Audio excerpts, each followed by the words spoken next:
Ladies and gentlemen, it has been a strange week for Call of Duty. First off, we got the launch of Season 3 Reloaded, which brought us the Koshi Complex in DMZ. It brought us Warzone Ranked, a new raid, multiplayer maps, on top of that, new weapons, and everything in between. Overall, I've enjoyed the launch of Season 3 Reloaded, and I think it's pretty decent and a good step forward for Modern Warfare 2. But yesterday, the Call of Duty news just said, we don't care about Season 3 Reloaded. Let's talk about the next Call of Duty game. And essentially, Call of Duty 2023 got leaked by none other than Tom Henderson, someone who has been leaking Call of Duty games for years. But not only did he give us the title of the game, he also gave us the launch date of the game, Warzone information, what is going to be in the next game, which is confirmed essentially to be Modern Warfare 3, who it is developed by, and a lot of those questions have actually been answered. And we can kind of pick this apart and decipher what this actually means for Call of Duty 2023, which we are now going to refer to only as Modern Warfare 3, because he said that is the name of it.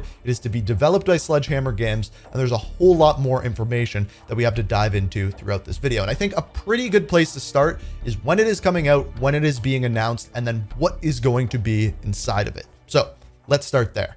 So Modern Warfare 3, it has been confirmed that this is the game for 2023, and Tom Henderson even gave us a launch date of November the 10th. Now, if we are to follow what we know from Modern Warfare 2, a week prior to that, so in other words, sometime around November 3rd, we're probably going to be getting early access to the campaign. It has been rumored for a long time that when the next game comes out, they'll be doing a very similar thing to what Modern Warfare 2 did. So you can kind of expect that moving forward. Now, based off of the leaks, Sledgehammer Games is going to be the studio developing this game. So what does that mean for the different modes? Who has the creative freedom for the game if obviously Modern Warfare is an Infinity Ward title, but Sledgehammer is developing it? Who is making the final decisions? And from what I've heard around the community, this is what I understand. As far as the campaign goes, it is probably going to be written by Infinity Ward. A lot of the cutscenes and story dredged out by them, and potentially even the gameplay of the campaign even being made by Infinity Ward, which makes a lot of sense. If they had this vision for Vladimir Makarov coming in at the end of Modern Warfare 2 and they know where they want the story moving going forward, it would make sense that they would take the lead on that front.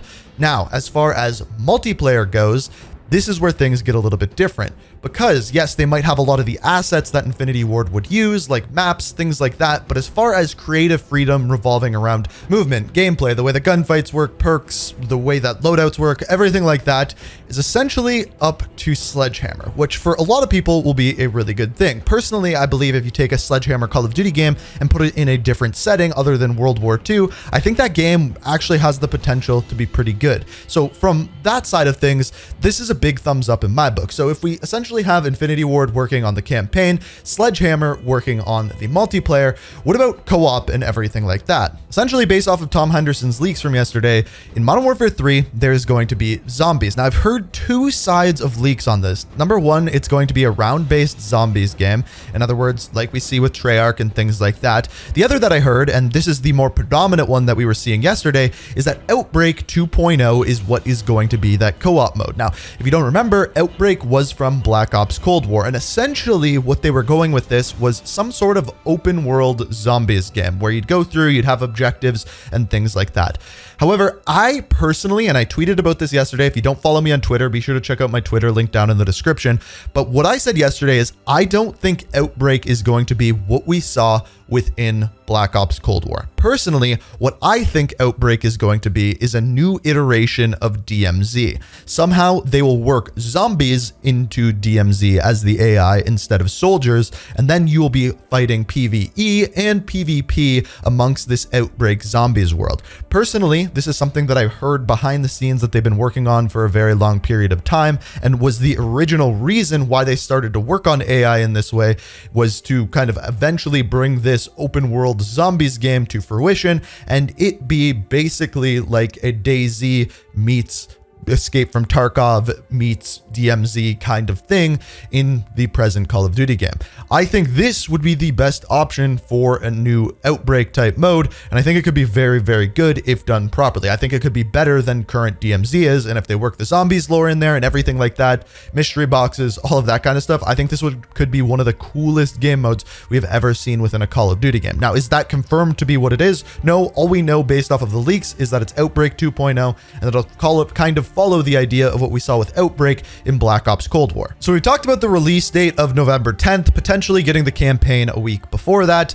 There's also a timeline for Season 1. Season 1 would be launching on December 5th, and it would have its own Warzone map. Now, based off of the current leaks, it is rumored that this Warzone map will not be Verdansk like a lot of people are saying, although I do think there's a little bit to look at there further in a future video with Verdansk, but we'll get to that in another day.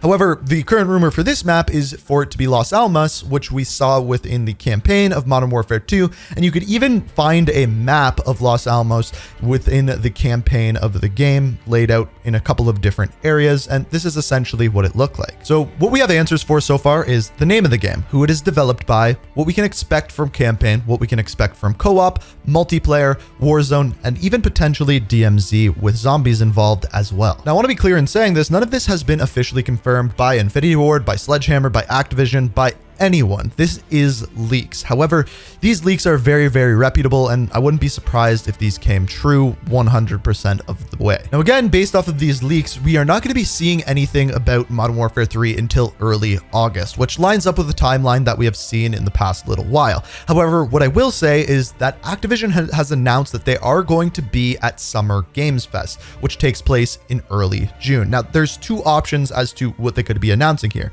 Either this would be things to do with Season 4 of Modern Warfare 2, or this could be an early announcement of Modern Warfare 3, maybe just a reveal, and they say more information to come at the beginning of August when the official reveal would actually take place and we can see what we're actually getting our hands on. Now, I know what a lot of people are going to say to this news. A lot of people I've seen say, and I'm sure will already be saying in the comments of this video, that, hey, Activision is just trying to rip us off. They said that this was going to be an expansion to Modern Warfare 2, and now it is a full game. They're just trying to get $70 out of us, so on and so forth. But keep in mind, when the expansion for Modern Warfare 2 was rumored, and that to be the premium content for a set amount of money as like an expansion, that was a leak. That was never announced by Activision, Infinity Ward, by anyone. That was a complete rumor, a complete leak, and yes, I'm guessing behind the scenes, it did change from an expansion to a full premium release. However, I'm strongly guessing that for most of the time, they were planning on this. They launch a new Call of Duty game every single year. This shouldn't be a surprise. What's weird is that 2 years in a row, we are going to be getting a Modern Warfare game. That has never happened before, and I don't know what people are going to think of that. I think people like the change year after year, the time period and setting of Call of Duty games changing every single year. With another Call of Duty game expanding on Modern Warfare 2, I don't know how people are going to feel about that. I don't know what I feel about that at this point, but I'm curious to hear what you guys have to say. So if you have any thoughts or opinions, let me know down in the comments below. I'm very curious to hear what you guys have to say. Is this a good thing, bad thing? Let me know what you think. If you enjoyed the video, you like the news, hit that like button. If you're new to the channel, want to stay up to date on everything Call of Duty, subscribe, turn notifications on. I hope you enjoyed the video. Thank you so much for watching, and until next time, peace out.